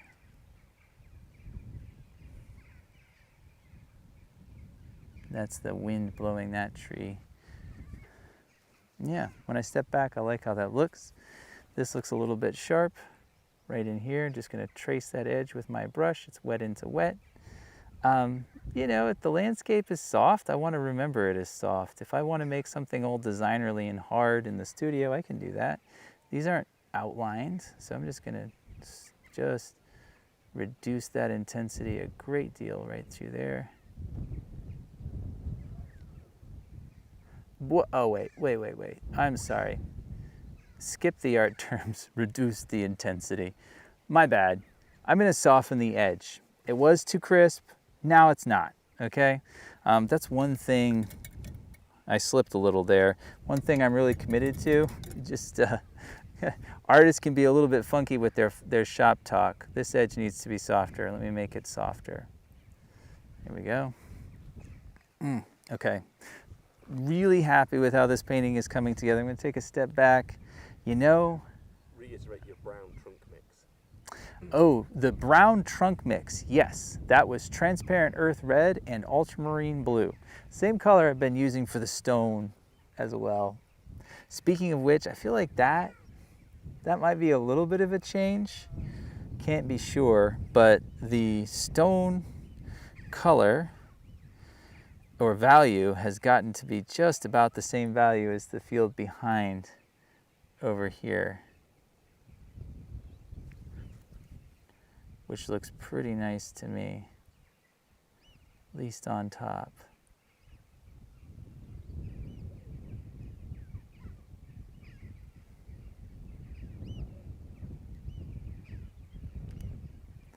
There we go. Get a little bit more of that intense sunlight on there. Yeah, that's nice. Okay, and you know, I'm just starting to glance up toward the scene and I'm looking for things that I think could make it better. I'm gonna take some straight transparent earth red. There's a little bit of sort of a, I don't know if it's shadows or broken rocks or something in there. And that got a little bit too intense. So here's the grayed out one, ultramarine in there now too. But that was important. Okay, what does it look like now? I think the greens underneath could be a little bit more colorful, a little richer. Viridian and Hansa Yellow Deep and white. Two color mixtures all the way through, two color mixtures all the way through the course. Two color mixtures because although I know taking the course you may just watch and use it as training for your own, but I fully expect a lot of people to paint along with me. So I don't want confusing color mixtures that are really complicated and a little of this and a little of that. So they've been two color mixtures today. They will be on the course as well. All right, so you see these brighter greens in here? More, well, brighter is a little bit of a misleading word too, isn't it? They are more rich, they're more green. They're more vivid, if that helps. I like to say more chromatic. Just a little bit of those more chromatic greens in there. Okay, I like that. Don't have to go crazy. That's better, okay? And then right underneath that tree, let's get some more white, some more Hansa Yellow Deep, and we're gonna get a more bright, as in value, green in there.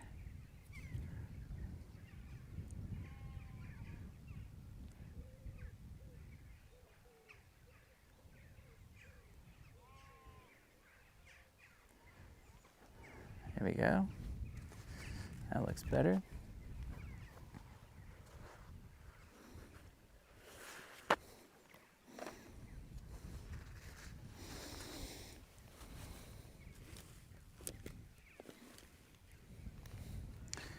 Okay.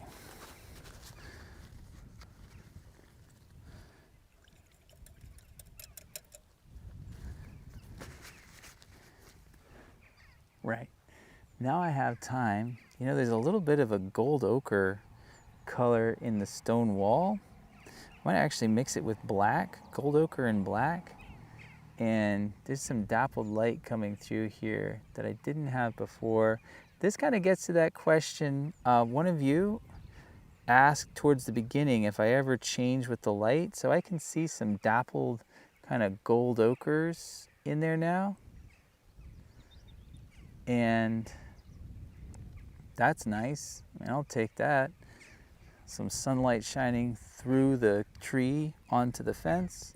But I can also see it very clearly over here. I'm going to show you. This is where I saw it first. Right here, as that fence is getting ready to go behind the tree, just actually because of the tree, more moss grows on that. The tree's been there a long time, so just got that.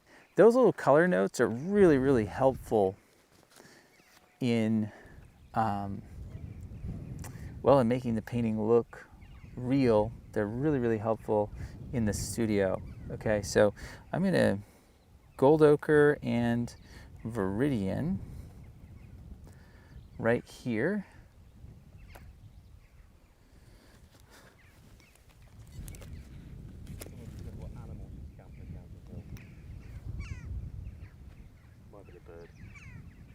There are lots of rabbits as well. Again, not very many predators around here. So there are rabbits in abundance, big old hares. So we've been seeing those. There's a whole tribe of jackdaws chattering at each other in the trees behind us. We've seen some really beautiful birds. Of course, there are pheasants, which you may hear in the background croaking in the distance. Kites and buzzards and seagulls and fighter jets. And they went down last, so I feel like they might come back. I don't know. It's been quite a show. Just made that a little bit darker. I noticed that the grass that grows right up against, it's probably because of the weeds that it is, it grows right up against the fence, gold ochre and Viridian, is darker than the grass that grows where the sheep eat it really, really short. It's quite a bit lighter. And so this right through here could be darker, right? And that's the kind of thing, I mean, I just all of a sudden have all this time.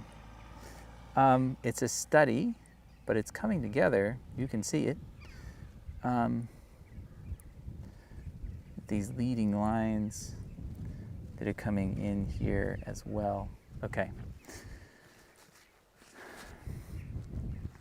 All right, I like that a lot. I feel like I'm really getting a sense of the pasture that's in front versus these fields that are behind. So that's been really helpful. One thing I know that needs to be done is, well, okay, hang on a second. Let me think that one through before I say. Okay, I would like to see a little bit more of the shadows defined down in here. There, you know, I have time. I may as well get the color, taking source photos along the way. These are, okay, yeah, so let me just make this part of a bigger speech. Okay, so I'm mixing Viridian and a little tiny bit of Hansa Yellow light, just a tiny bit. So it's very dark still, Viridian and Hansa Yellow, and I can just see a really strong green down in here. It's the shadow.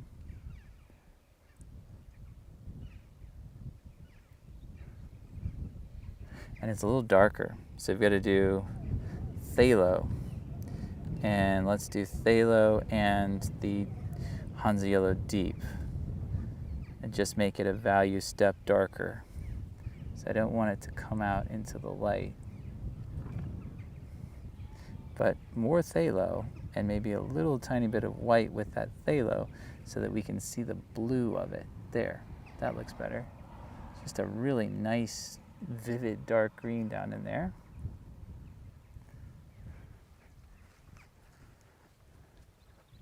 And that dark green, I think, is going to stretch onto the grass in this direction, where that shadow, because we have the shadow being cast by the tree on the fence, it's also on the grass a little bit. See that? That really tied it together.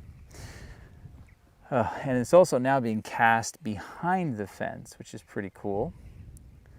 But I'm not going to worry about that. That's too much of a change onto the pattern that I have. And this fence just goes off in that direction.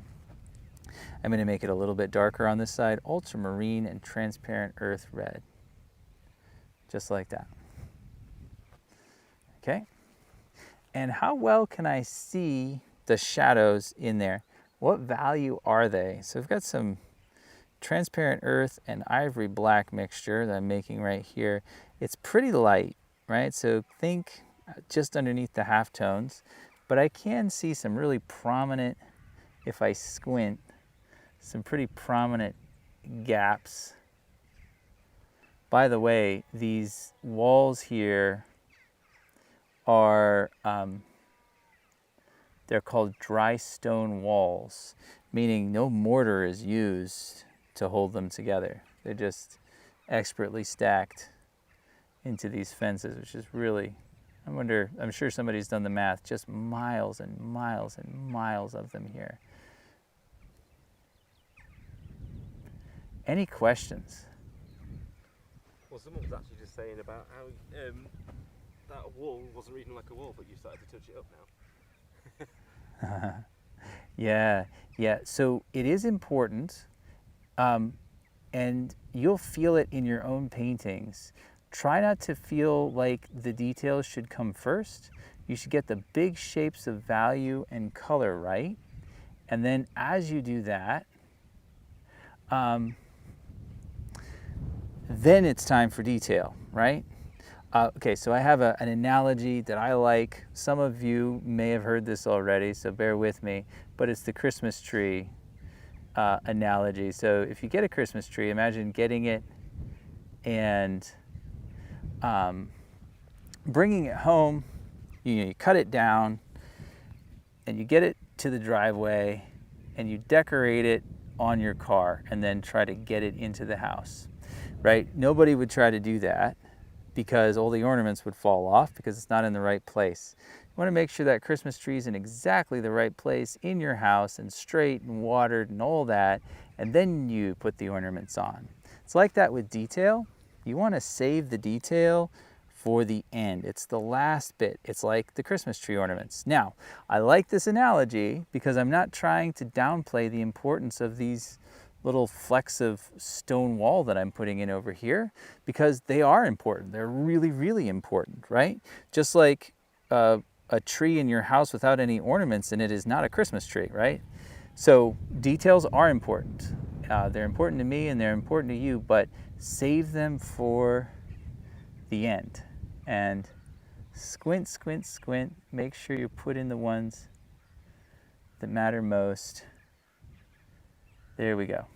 Okay, so I think that it's a little bit more wall-like back there. And at least I have something that I can use as an interpretive guide for my photo sources. On this side, you've got these as well, kind of all colored in here.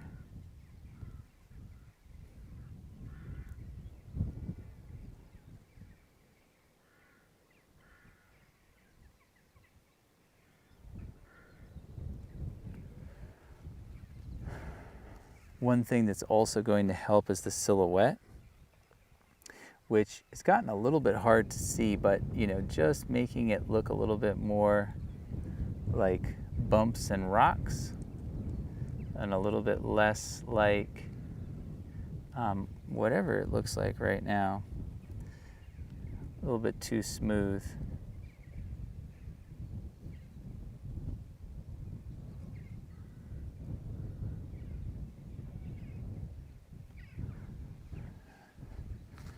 go. That's going to make it look more like a stone wall as well. Okay, just so I can know about what time are we looking at here? It's 5 to 6. 5 to 6. Okay.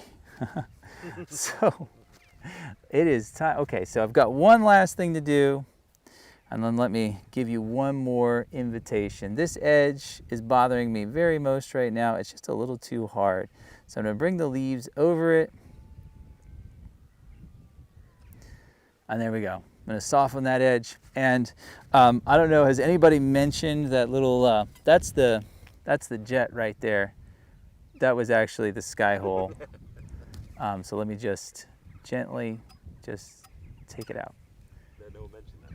No one mentioned it. They knew it was the fighter jet. Okay, fighter jet flew by, and there's the demo. Okay, just a couple, just for fun, just a couple of edges to get with that palette knife under the tree there. But that's pretty fussy stuff. I can see some stuff like that happening up there, but I've caught the color, and that was the main thing. So now I have, and let me just say, if at any point along the way I'd had to stop, I would have left the plein air as it was. Now this is just my thing, and I'll talk about this quite a bit in the course, but I don't like to change my plein airs in the studio, because this is like my negative. This is like my journal. I mean, right? This is my, my source. This is my best recollection of being here, and I don't ever want anything to happen to it. I used to sell them all, and I now am very much regret having ever sold any, because they're so valuable as a color reference. And now I'll use it anytime I want to paint the Dales in the sunlight. Any photographs I've taken of that, I'm going to pull it back. So this is really special to me, and made all the more special by the fact that you all joined. So thank you for being here. I do want to say, I'm going to go get in front of the camera so I can look at you here. Painting demo is done. The light has changed some, but what a good time that was to paint together. The course is starting in August, and that means that we're going to be releasing the parts of this course. Is going to be available to purchase until then, but it's on a special price now for you because you joined this webinar, because we're inviting you to be the first ones in. It's an early bird price. There's a link in the chat. Sign up. I'd love to have you join. 3 reasons to sign up. This course is going to be the journey from the landscape, the sketches, the plein airs, of course. We've filmed the plein air paintings live so that that'll always be a part of the course. And then I can show you how to take that and use it to create really next level landscapes in the studio. It's my favorite process. It's what I've been doing for, let this guy go by. That sounded pretty loud. This is what I've been doing. This is what I've been doing with my own work for years and years now. I do the small paintings on site, I take them back into the studio, and I use them to make the paintings in the studio. Much better than just copying a photograph. Okay, that was number 1. Now on to number 2, lifetime access. Once you purchase this course, the link is in the chat. Once you purchase this course, it's yours. It's not an ongoing membership. It's not, there's not some other program that goes with it that you have to maintain. You have access to this forever once you purchase. There's a happiness guarantee, so you have 90 days, and that'll give you time to go all the way through the course and decide whether it's a good fit for you or not. And also, there are 2 tiers. 1, I'll be giving live feedback every week. We'll be doing Zoom meetings, and I'll be looking at your paintings. You'll have lifetime access to those recordings as well. And then the other tier, without feedback, is the course and all its lessons. So inviting you, I know the link has been put in the chat many times by now. I can't see it, but Emily's always so on the spot. So thank you, Emily, for helping. Thank you for maintaining the chat here on this live stream. To everybody who came, thank you, Joe. Thanks for all the chords. And you want to do a shot of the whole valley. And I just want to show them kind of where we are. Yeah. So I'm going to step off camera, but thank you. and the recording is coming. And yeah, let's see a little more of the valley here. I'll step out of the way and we'll be done.